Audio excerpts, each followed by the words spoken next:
Hello everybody, मैं मुकुंद आप सबका स्वागत करता हूं हमारे PSRM स्टडी चैनल में। हम लोग आज करने वाले हैं क्लास 10th के ज्योग्राफी से लाइफलाइंस ऑफ नेशनल इकोनॉमी का सेकंड लेक्चर। ठीक है, हम लोगों ने इससे पिछले वीडियो में किया था लाइफलाइंस ऑफ नेशनल इकोनॉमी का मीनिंग क्या होगा, इकोनॉमी वर्ड को समझा हम लोगों ने। ठीक है, लाइफलाइंस में क्या क्या आते हैं, तो हमारे ट्रांसपोर्टेशन और कम्युनिकेशन आते हैं। ठीक है, उसके बाद हम लोगों ने एफिशिएंट ट्रांसपोर्टेशन के एडवांटेजेज, उसके इम्पोर्टेंस को समझा। ठीक है, फिर हम लोगों ने रोडवेज के फीचर्स को देखा। रोडवेज को एक रेलवे के ऊपर जो एज मिलता है, roadways have an edge over railways, उसके क्या रीज़न है। हम लोगों ने देखा ना कि रोडवेज के जो कंस्ट्रक्शन कॉस्ट है वो रेलवे के कंपैरिजन में काफ़ी कम होता है। ठीक है, जो रिलीफ होते हैं, ठीक है, तो रेलवे के लिए एक पर्टिकुलर फ्लैट लैंड ही हम लोग देखते हैं, जबकि रोड को कंस्ट्रक्ट करना हिली रीजन्स में हो या जो ऑड रिलीफ्स है वहाँ पे भी रोड कंस्ट्रक्ट किया जा सकता है। ठीक है, साथ ही साथ रोड क्या करता है, door to door service provide करता है, फीडर सर्विस प्रोवाइड करता है। सो बहुत सारे रीजन्स है जिससे रोडवेज को एक एज मिलता है, प्रेफरेंस मिलता है रेलवेज के ऊपर। ठीक है ना। उसके बाद हम लोगों ने रोडवेज के टाइप्स देखे थे, रोडवेज के चैलेंजेस देखे थे। ठीक है, आज हम लोग करने वाले हैं, तो आज की क्लास में हम लोग रेलवेज के बाद हम लोग वाटरवेज, पाइपलाइंस और एयरवेज, आज हम लोग मीन्स ऑफ ट्रांसपोर्टेशन में इन चारों को डील करेंगे। ठीक है ना। देखिए, एक चीज़ हम लोग सब में देखते हुए चलेंगे, चाहे जो भी मीन्स ऑफ ट्रांसपोर्टेशन हो, whether it is railway, waterway, pipelines और एयरवेज। ठीक है, इनके फीचर्स क्या है, हमारी इकोनॉमी में इनका रोल क्या है और इनके सामने कौन कौन से चैलेंजेज है, इनके मेरिट्स और डिमेरिट्स हम लोग एक एक करके इंडिविजुअली देखते हुए चलेंगे। ठीक है ना। तो सबसे पहले हम लोग बात करते हैं रेलवेज की। ओके, हम अपने इंडिया के रेल नेटवर्क की बात करते हैं तो पूरी दुनिया में इंडिया का रेल नेटवर्क थर्ड लार्जेस्ट है। ठीक है ना। इन terms of rail network India stands eight third position after United states of America and China. Okay, United states of America has the largest rail network, China stands eight second position and India stands eight third position. So India has third largest rail network. Okay, India has third largest rail network. तो हम लोग देखते हैं railway को। ठीक है ना। सबसे पहली बात तो ये हम लोग देख रहे हैं कि रेलवे हमारे कंट्री का प्रिंसिपल मोड ऑफ ट्रांसपोर्टेशन है, चाहे वो फ्रेट के लिए हो या पैसेंजर के लिए हो। ठीक है ना। सो फ्रेट मीन्स सामान ढोना। ठीक है ना। तो सामान ढोने के लिए या पैसेंजर के लिए रेलवे क्या है, एक इकोनॉमिक मीन्स ऑफ ट्रांसपोर्ट है। अगर हमें गुड्स को या पैसेंजर को बहुत बड़े अमाउंट में, ठीक है ना, लार्ज नंबर में ट्रांसपोर्ट करना हो, लार्ज नंबर में मूव करना हो, लॉन्गर डिस्टेंस के लिए मूव करना हो, तो उस कंडीशन में, ठीक है, देखिए लॉन्गर डिस्टेंस, ह्यूज अमाउंट और इकोनॉमिक, अगर हम ये तीनों चीज़ ढूंढते हैं तो वो कहाँ से फुलफिल होता है, रेलवे से होता है। ठीक है ना। So railway is suitable for economic transportation of goods and people in large number to longer distance. ठीक है, एक ये हम लोग इसका फीचर देख रहे हैं। रेलवे ना मल्टीफेरियस एक्टिविटीज़ सर्व करता है। ठीक है, बिजनेस को हेल्प करता है, ये साइट सीइंग या टूरिज्म आप कह सकते हैं। ठीक है, तीर्थ यात्रा, पिलग्रिमेज।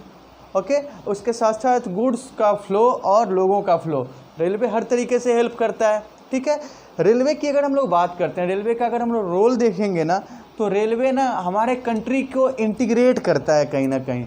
इवन आप हमारे कंट्री के जो फ्रीडम स्ट्रगल में भी देखते हैं तो रेलवे का रोल काफ़ी इम्पॉर्टेंट हो जाता है, क्योंकि रेलवे ने क्या किया है, रेलवे ने लोगों या कनेक्ट किया कंट्री के जो डाइवर्स रीजन है, जो अलग अलग रिमोट रीजन है, वहाँ जो अलग अलग रीजन्स हैं, रिमोट रीजन्स हैं, उनको कनेक्ट करने का काम किया रेलवे ने। ठीक है, देखिए हमारी कंट्री में रेलवे को इंट्रोड्यूस अंग्रेज़ों ने अपने पर्पस को सर्व करने के लिए किया था। उनका मोटिव तो यही था कि इंडिया के रिसोर्स को एक्सप्लॉइट किया जा सके, इवन रूरल इंडिया के रिसोर्सेज को भी एक्सप्लॉइट किया जा सके, अपने कंट्री में भेजा जा सके। अच्छे एडमिनिस्ट्रेशन के लिए भी रेलवे का होना ज़रूरी था, ताकि सोल्जर्स को सप्लाई किया जा सके, सोल्जर्स को सामान की सप्लाई किया जा सके।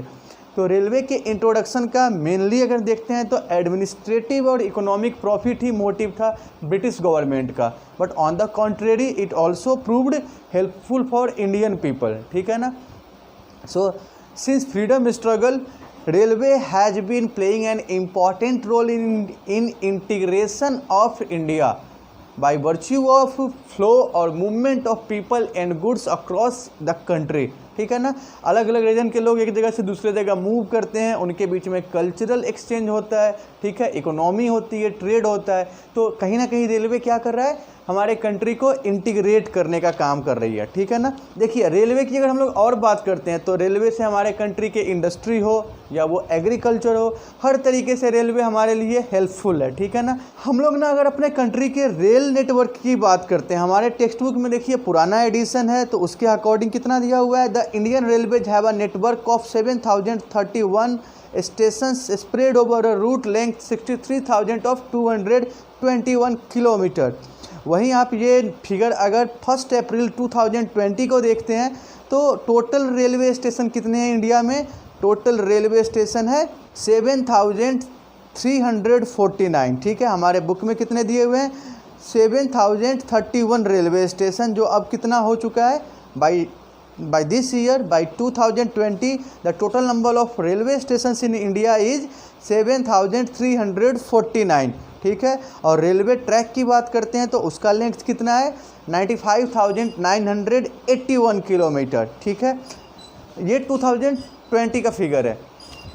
देखिए हम लोग ना रेलवे को रेलवे के ट्रैक के अकॉर्डिंग अगर क्लासीफाई करते हैं, गेज के अकॉर्डिंग क्लासीफाई करते हैं। गेज कहने का मतलब क्या है, दो रेलवे ट्रैक के बीच का डिस्टेंस। तो हमारे इंडिया में हम लोग 3 तरीके का देखेंगे, ब्रॉड गेज, मेट्रो गेज और नैरो गेज।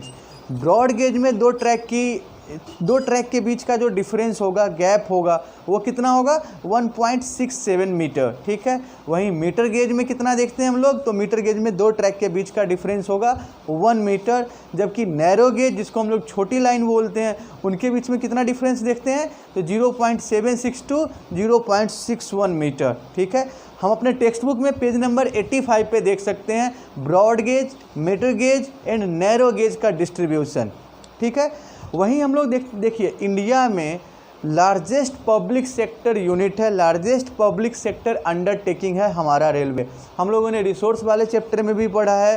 ठीक है ना, ऑनरशिप के ग्राउंड पे हम लोगों ने रिसोर्स देखा है ना, फर्स्ट चैप्टर में, private, national, cooperative, community, international. ठीक है ना, तो वहाँ हम लोग समझते हैं इसको प्राइवेट सेक्टर और पब्लिक सेक्टर। ठीक है ना, तो रेलवे हमारे कंट्री का लार्जेस्ट पब्लिक सेक्टर अंडरटेकिंग है। ठीक है, और ये हम लोग बहुत अच्छे से जानते हैं कि हमारे कंट्री में सबसे फर्स्ट टाइम रेलवे स्टार्ट हुआ था 1853 में, and it travelled 34 kilometre distance between Mumbai and Thane. ठीक है ना, and the year was 1853।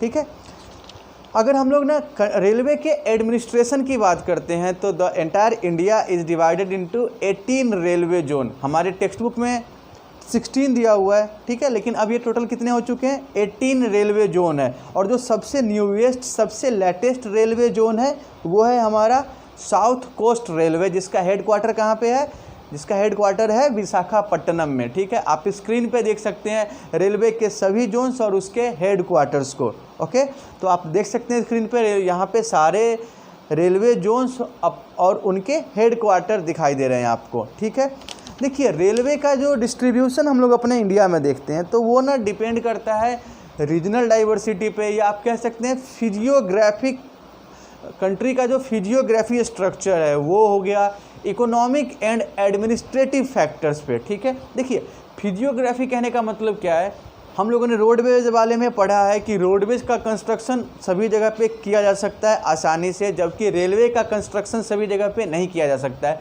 Difficult task है। ठीक है ना, तो यहाँ से हमें एक क्लू मिलता है ना कि रेलवे का जो कंस्ट्रक्शन है वो फ्लैट लैंड पे, स्पेशली जो हमारा नॉर्दर्न प्लेन्स का एरिया है, जहाँ पे पॉपुलेशन डेंसिटी काफ़ी ज़्यादा है, जहाँ पे फ्लैट लैंड है, जहाँ पे एग्रीकल्चरल रिसोर्स काफ़ी ज़्यादा है, तो वहाँ पे रेलवे का एक्सपेंशन हम लोग देखते हैं। ठीक है, वहीं हम लोग बात करते हैं जो हिमालयन माउंटेनियस रीजन है, जहाँ पे पॉपुलेशन डेंसिटी काफ़ी कम है, जो अनइवन टेरेन है, अनएड्यूलेटिंग ट्रेन है। ठीक है, जो सरफेस है वो क्या है, फ्लैट नहीं है, अनइवन है, तो वहाँ पे रेलवे का एक्सपेंशन हम लोग ज़्यादा नहीं देखते हैं। ठीक है, वहीं अगर हम लोग इकोनॉमिक की बात करते हैं तो देखिए क्या होता है, जो स्टेट हमारे यहाँ पे ज़्यादा इंडस्ट्रियलाइज्ड हैं, ठीक है ना, ज़्यादा इंडस्ट्रियलाइज्ड हैं वहाँ ज़्यादा प्रोडक्शन होंगे, प्रोडक्शन रॉ मटेरियल ज़्यादा वहाँ पे ट्रांसपोर्ट होंगे, प्रोड्यूस्ड गुड ज़्यादा ट्रांसपोर्ट होंगे, जॉब की तलाश में अलग अलग रीजन से लोग उधर ज़्यादा फ्लो करेंगे। तो जो इंडस्ट्रियलाइज्ड रीजन है, जहाँ पे इंडस्ट्री ज़्यादा सेटअप हुए हैं जिस स्टेट्स में, वहाँ पे रेलवे का एक्सपेंशन आपको ज़्यादा दिखाई देता है। वहीं जहाँ पे इंडस्ट्रियलाइजेशन अभी भी डिजायर्ड लेवल पे नहीं है, वहाँ पे रेलवे का एक्सपेंशन कम दिखाई देता है। ठीक है, और द एक्सपेंशन और distribution of railway depends upon physiographic, economic as well as administrative factors. ये बात तो हम लोग समझ रहे हैं। ठीक है, उसके बाद हम लोग क्या देखते हैं कि रेलवे के कंस्ट्रक्शन में अगर हम लोग चैलेंज की बात करते हैं, ठीक है, तो जो हिली टेरेंस ऑफ पेनिनसुलर रीजन है, वहाँ पे रेलवे ट्रैक बिछाए गए हैं लो हिल्स में, टनल्स के थ्रू, घाट के थ्रू। ठीक है ना। उसके बाद हम लोग क्या देखते हैं, the Himalayan mountainous regions too are unfavourable for the construction of railway lines due to high relief, sparse population and lack of economic opportunities. हम लोग समझते हैं वहाँ पे, क्योंकि वहाँ पे रेलवे ट्रैक बिछाना उतना प्रॉफिटेबल नहीं है। ठीक है ना तो वहाँ का सरफेस फेवरेबल है, ना ही पॉपुलेशन डेंसिटी बहुत ज़्यादा है। ठीक है ना, जब पॉपुलेशन डेंसिटी ही कम होगा तो रेलवे को पैसेंजर कम मिलेंगे, फिर उस केस में प्रॉफिट भी कम होगा। ठीक है, तो ये चीज़ हम लोग समझ रहे हैं। उसके बाद likewise it was difficult to lay railway lines on sandy plain of western Rajasthan, swamp of Gujarat, forested tracts of Madhya Pradesh, Chhattisgarh, Odisha and Jharkhand. ठीक है, देखिए रेलवे के सामने ना कुछ प्रॉब्लम्स भी है। ठीक है, हम लोग ना इसको समझते हैं सबसे ज़्यादा। हम लोग खुद एक्सपीरियंस करते हैं। जब रेलवे में आप ट्रैवल करते हैं तो आप देखते होंगे कि बहुत से लोग विदाउट टिकट रेलवे में ट्रैवल करते हैं, जिससे रेलवे को बहुत ज़्यादा इकोनॉमिक लॉस होता है। ठीक है ना। So when we discuss about the problems of Indian Railway, we notice that many passenger travels without tickets. Thefts and damaging of railway property has yet not stopped completely. Okay, we can experience various types of crimes like theft, stealing, robbery in railway. Okay, so there is lack of security in railways. Okay, that is a big challenge for railway, that is a big problem of Indian Railway. उसके बाद हम लोग क्या देखते हैं कि हमारे यहाँ के लोगों में थोड़ा सा सिविक सेंस की कमी आप देखते हैं कि लोग क्या करते हैं, चेन पुलिंग करते हैं। चेन पुलिंग करने का मतलब क्या है कि जो स्टेशन है उससे पहले ट्रेन को चेन पुल करके रोक देना। हालांकि ये एक क्राइम है, इंडियन रेलवे के लॉ बुक में इसे गलत माना गया है, इसके लिए पनिशमेंट का भी प्रोविज़न है। फिर भी लोग हैबिचुअली चेन पुलिंग करते हैं, जिससे क्या होता है, ट्रेन अपने शेड्यूल्ड टाइम पे नहीं पहुंच पाती है, जिससे रेलवे को घाटा होता है। ठीक है, सो पैसेंजर्स विदाउट टिकट, ठीक है, और चेन पुलिंग, ये रेलवे की बहुत बड़ी प्रॉब्लम है। रेलवे को हम लोग देखते हुए चल रहे हैं, रेलवे हम लोग समझ रहे हैं। अब रेलवे के बाद हम लोग बात करेंगे पाइपलाइन की। ठीक है ना। देखिए पाइपलाइन का योजना पहले शहरों में वाटर सप्लाई के लिए काफ़ी ज़्यादा हो रहा था। ठीक है ना। So in ancient time it was used to supply water in cities. लेकिन आज के टाइम में आप देखते हैं तो आज के टाइम में पाइपलाइन का इंपॉर्टेंस काफ़ी ज़्यादा बढ़ गया है। ठीक है ना। Now pipelines are used for transporting crude oil, petroleum product and natural gas from oil and natural gas field to refineries, fertilizers, factories and big thermal power plants. अब ना पाइपलाइन के through natural gas, crude oil ये transport किए जा रहे हैं। ठीक है ना। देखिए पाइपलाइन के थ्रू ना सॉलिड को भी ट्रांसपोर्ट किया जा सकता है, सॉलिड को स्लरी फॉर्म में। स्लरी कहने का मतलब हमारा क्या होता है, लिक्विड फॉर्म में। तो अगर सॉलिड को लिक्विफाई किया जाए, स्लरी बनाया जाए, तो उसको भी ट्रांसपोर्ट किया जा सकता है। देखिए इसका ना अगर हम लोग फीचर की बात करते हैं, जहाँ रेलवे की बात कर रहे हैं, ट्रैक जाम हो गया, ठीक है, रोड पे जाम हो गया, तो वहाँ पे ट्रांसपोर्टेशन में टाइम लग सकता है। तो पाइपलाइन में ये प्रॉब्लम तो नहीं है ना, पाइपलाइन में जाम वगैरह की प्रॉब्लम तो नहीं आएगी। तो एक फीचर हम लोग ये देखते हैं। सेकंड फीचर क्या देखते हैं कि पाइपलाइन में क्या है, रिस्क कम है। ठीक है ना। पाइपलाइन एक सेफ मोड ऑफ ट्रांसपोर्टेशन है, सेफ मोड ऑफ कंसाइनमेंट है। ठीक है ना। लेकिन देखिए एक चीज़ आप क्या देखते हैं, लॉन्ग रन में पाइपलाइन का कॉस्ट कम आता है। स्टार्टिंग में पाइपलाइन बिछाने में तो खर्चा है, ठीक है। So in starting there is cost, but in the long run the cost is worth. Starting में पाइपलाइन बिछाने में खर्चा है, लेकिन लॉन्ग रन में वो आपके लिए सुटेबल होता है, प्रॉफिट मेकिंग होता है, तो वो खर्चा लॉन्ग रन में जाके आपके लिए फ़ायदेमंद होता है, ठीक है ना। सो अगर हम फीचर की बात करते हैं तो क्या है, इसका इनिशियल कॉस्ट ज़्यादा होने के बावजूद भी लॉन्ग रन में ये इकोनॉमिक है, कॉस्ट एफिशिएंट है, सेफ मोड है, यहाँ सेफ्टी ज़्यादा है, ठीक है ना, रिस्क कम है यहाँ पे। तो पाइपलाइन हम लोग समझ रहे हैं। हमारे कंट्री में देखिए तो जो मेजर पाइपलाइन है, ठीक है, 3 पाइपलाइन हम लोग मेजरली देखते हैं। एक तो है हमारा upper Assam to Kanpur, from oil field in upper Assam to Kanpur via Guwahati, Barauni and Allahabad, ठीक है। It has branches from Barauni to Haldia via Rajbandh, Maurigram and Guwahati to Siliguri. पहला पाइपलाइन हम लोग कहाँ से कहाँ तक देख रहे हैं, असम से कानपुर वाया गुवाहाटी, बरौनी एंड इलाहाबाद, ठीक है। दूसरा पाइपलाइन हम लोग देखते हैं तो वो है गुजरात में सलाया से पंजाब के जालंधर तक, ठीक है, from Salaya in Gujarat to Jalandhar in Punjab via Viramgam, Mathura, Delhi and Sonipat. कहाँ से ये जा रहे हैं, तो बीरमगाम, मथुरा, दिल्ली और सोनीपत, ठीक है। उसके बाद एक और इम्पॉर्टेंट पाइपलाइन हम लोग देखते हुए चलते हैं तो वो है Hazira in Gujarat to Jagdishpur in Uttar Pradesh via Bijapur in Madhya Pradesh. 3 major pipeline हम लोग देख रहे हैं ना, Assam to Kanpur, Salaya to Jalandhar and third is Hazira to Jagdishpur, ठीक है। पाइपलाइन हम लोग 3 देख रहे हैं।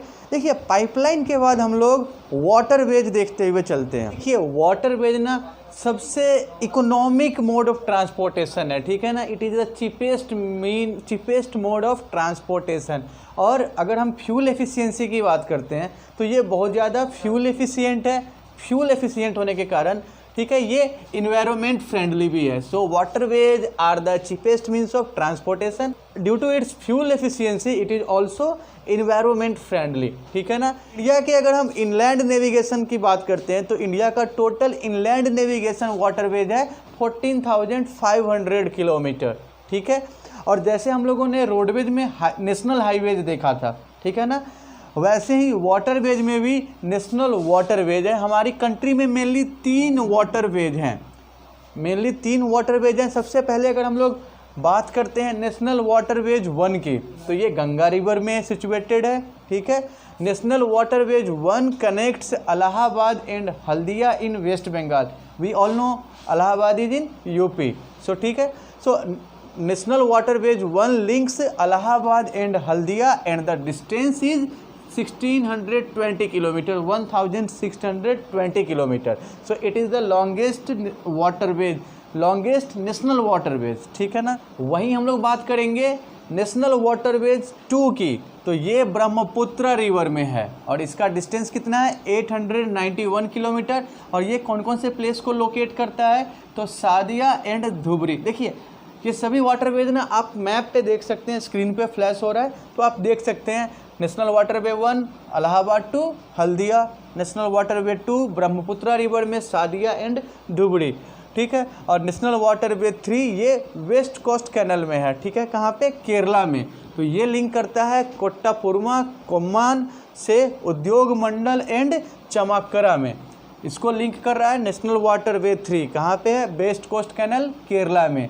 किसको कनेक्ट कर रहा है, तो कोट्टापुरमा, कोन्नम, उद्योग मंडल एंड चमाकरा, ठीक है ना।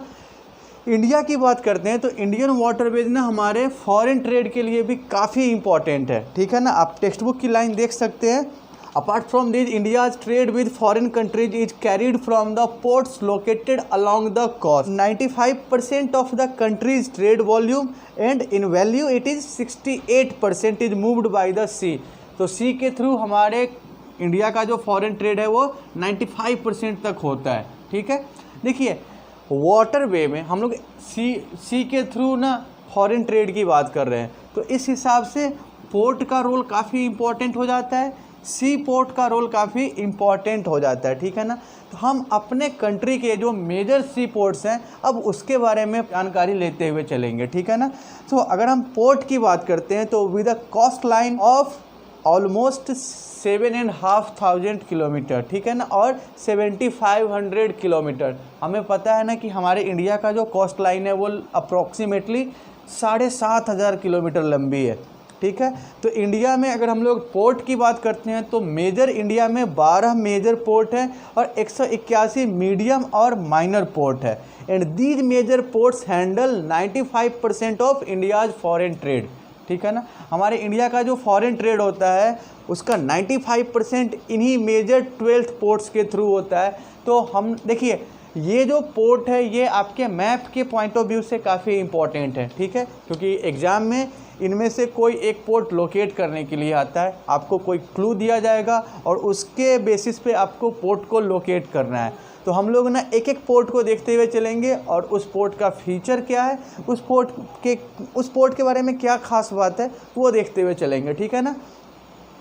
आप एक एक चीज़ मैप पे देख सकते हैं। सबसे पहले हम लोग देख रहे हैं कांडला पोर्ट, ठीक है। कांडला पोर्ट कहाँ पे है? गुजरात के रन ऑफ कच्छ में है, ठीक है ना। देखिए कांडला पोर्ट ना क्यों डेवलप हुआ था। कांडला पोर्ट जब पार्टीशन के बाद कराची पोर्ट पाकिस्तान के पास चला गया, ठीक है, तो कांडला पोर्ट है हमारा। देखिए Kandla in Kutch was the first port developed soon after independence to ease the volume of trade on Mumbai port. Mumbai port के बर्डन को कम करने के लिए कांडला को डेवलप किया गया। इसका एक और रीज़न ये था कि कराची पोर्ट कहाँ चला गया था? पाकिस्तान में चला गया था पार्टीशन के बाद, ठीक है ना। कांडला क्या है? एक टाइडल पोर्ट है, ठीक है।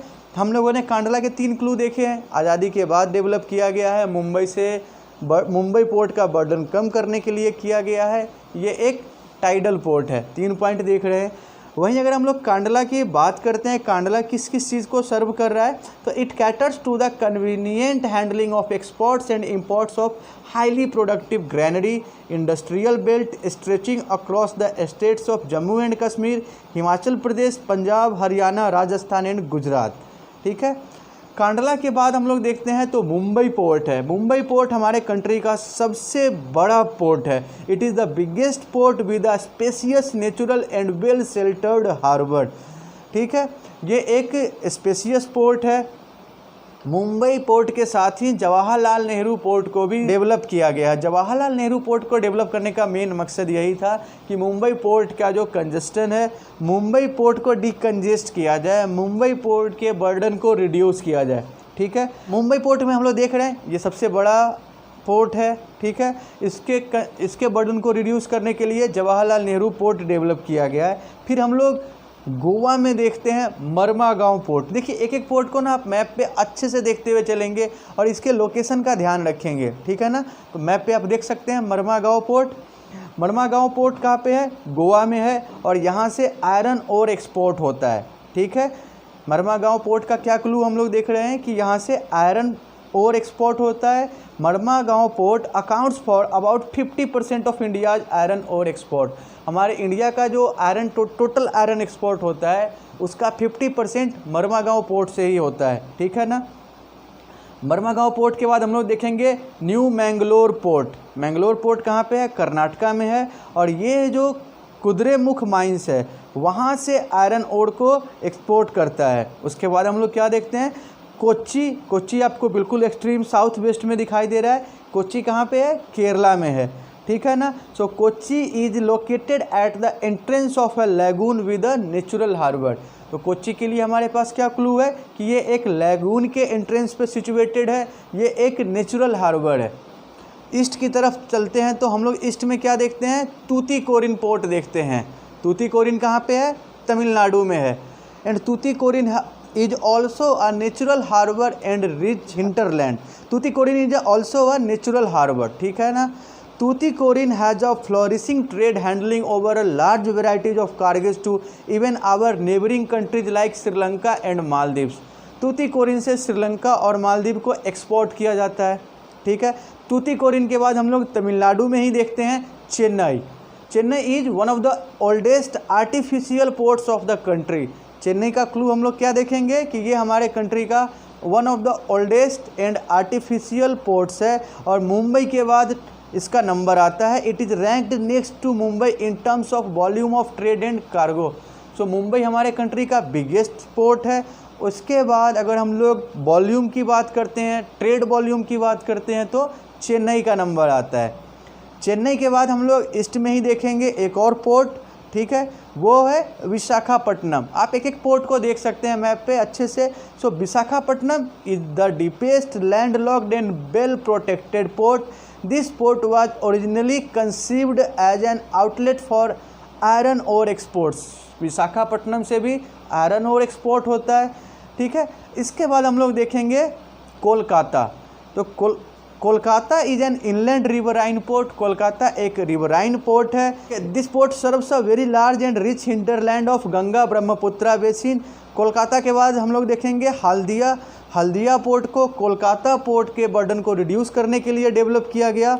और फिर देखते हैं हम लोग पाराद्वीप पोर्ट, ठीक है ना। तो पाराद्वीप पोर्ट जो है कहाँ पे है, उड़ीसा में है, ठीक है। और यहाँ से भी आयरन ओर एक्सपोर्ट किया जाता है, ठीक है ना। तो हम लोगों ने सारे पोर्ट देखे हैं, कांडला, मुंबई, मंगलुरु, कोच्चि, मरमागांव, तूतीकोरिन, विशाखापट्टनम, चेन्नई, पाराद्वीप, ठीक है ना।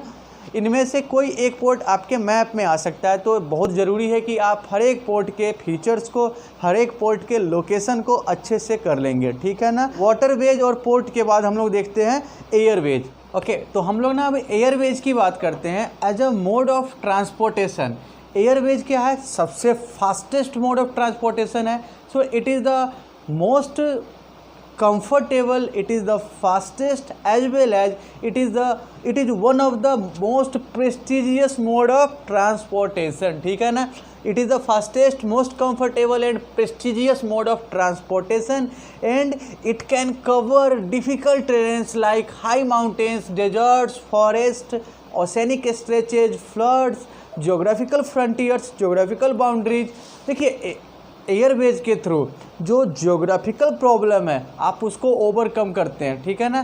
चाहे माउंटेन्स हो, चाहे रिवर्स हो, फ्लड्स हो, ज्योग्राफिकल बाउंड्रीज हो, तो एयरवेज के सामने ये कोई प्रॉब्लम नहीं हो सकती है, ठीक है ना। तो इनकी जो प्रॉब्लम है वो एयरवेज क्या करती है, एलिमिनेट करती है, ख़त्म करती है, ठीक है। सो इट कैन कवर और it can fly over difficult terrains like high mountains, deserts, forest, oceanic stretches, rivers, floods, geographical borders. It is the most comfortable, it is the most prestigious, it is the fastest mode of transportation, ठीक है। हमारे India में जो Airways है उसको 1953 में nationalise किया गया।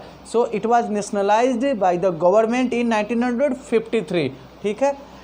देखिए हमारे इंडिया में जो मेन एविएशन सेक्टर में हम लोग देखते हैं, एयरवेज में सबसे मेन देखते हैं वो है एयर इंडिया, ठीक है। इंडियन एयरलाइंस उसकी एक सब्सिडियरी है। और एक हम लोग देखते हैं पवन हंस हेलीकॉप्टर लिमिटेड। तो ये हेलीकॉप्टर सर्विस प्रोवाइड करती है, ठीक है।